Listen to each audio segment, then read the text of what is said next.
احناف ہیں نماز پڑھتے ہیں تکبیر تحریمہ کے بعد تکبیر انتقالات یعنی پڑھتے ہیں، رکوع میں جانے کے لیے بھی اللہ اکبر، جب رکوع سے کھڑے ہوتے ہیں تو کیا ہے سمیع اللہ لمن حمیدہ، اور پیچھے پڑھتے ربنا ولک الحمد۔ اسی طریقے سے پھر جب سجدے میں جاتے ہیں تب بھی کہتے ہیں اللہ اکبر، پھر سجدے سے کھڑے ہوتے ہیں پھر بھی کہتے ہیں اللہ اکبر، پھر سجدے میں جاتے ہیں تو پھر بھی کہتے ہیں اللہ اکبر۔ یعنی اس طریقے سے ان کو تکبیر انتقالات کہا جاتا ہے، یعنی جو امام حضرات امام کہتا ہے پیچھے مقتدی سن کر یعنی کھڑے ہوتے ہیں، اور اکیلے میں بھی رکوع میں جانے کے لیے اکبر کہتے ہیں، کھڑے ہوتے ہیں سمیع اللہ لمن حمیدہ کہتے ہیں۔ اس طریقے سے یہ تکبیرات کیا نبی کریم صلی اللہ علیہ وسلم نے کہی تھی، اور یہ تکبیریں کیا اس طریقے سے نبی کریم صلی اللہ علیہ وسلم نے کہی تھی یا نہیں کہی تھی، اس بارے میں ہم سن لیتے ہیں کہ حضرت ابو ہریرہ رضی اللہ تعالی عنہ فرماتے ہیں کہ حضرت ابو ہریرہ رضی اللہ تعالی عنہ نے لوگوں کو نماز پڑھائی تو جب جھکتے اور اٹھتے اور جب نماز سے فارغ ہوتے تو فرماتے کہ نماز میں تم سب سے زیادہ میں نبی کریم صلی اللہ علیہ وسلم کے مشابہ ہوں۔ کیا ہے حضرت سیدنا ابو ہریرہ رضی اللہ تعالیٰ عنہ جو کثرت کے ساتھ زیادہ حدیث مروی یعنی آپ سے ہے، وہ کیا فرماتے ہیں جب آپ رکوع میں جاتے تکبیر کہتے، رکوع سے کھڑے ہوتے سمیع اللہ لمن حمیدہ کہتے، سجدے میں جاتے تکبیر کہتے، کھڑے ہوتے تکبیر کہتے، اسی طریقے سے نماز مکمل کی، اور پھر فرمایا کہ میں تم سب سے زیادہ نبی کریم صلی اللہ علیہ وسلم پڑھنے میں۔ اور حضرت سیدنا اکرمہ رضی اللہ تعالیٰ عنہ کہتے ہیں کہ میں نے مقام ابراہیم کے پاس ایک شخص کو دیکھا، اس نے بھی اسی طریقے سے نماز پڑھی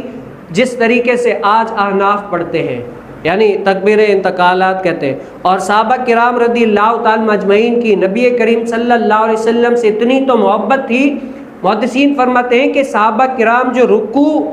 کے درمیان کتنا وقفہ کیا جاتا تھا نا، صحابہ اس وقفے کو بھی یاد رکھتے تھے کہ بھئی حضور علیہ السلام رکوع میں اتنی دیر تک کھڑے ہوتے تھے، یعنی اتنا دیر رکوع کیا کرتے تھے، قیام حضور علیہ السلام اتنی دیر تک کیا کرتے تھے، دو سجدوں کے درمیان حضور علیہ السلام اتنا بیٹھتے تھے، یعنی وہ ٹائم پیریڈ بھی یاد رکھا کرتے تھے کہ نبی کریم صلی اللہ علیہ وسلم اتنی دیر تک رکوع کرتے، اتنی دیر تک قیام کرتے، اتنی دیر تک سجدہ کرتے، اور اتنا دیر یعنی لگاتے تھے۔ صحابہ کرام اس ٹائم کو بھی یعنی یاد رکھا کرتے تھے۔ کیا ہے یہ محبت رسول کی علامت ہے، نبی کریم صلی اللہ علیہ وسلم سے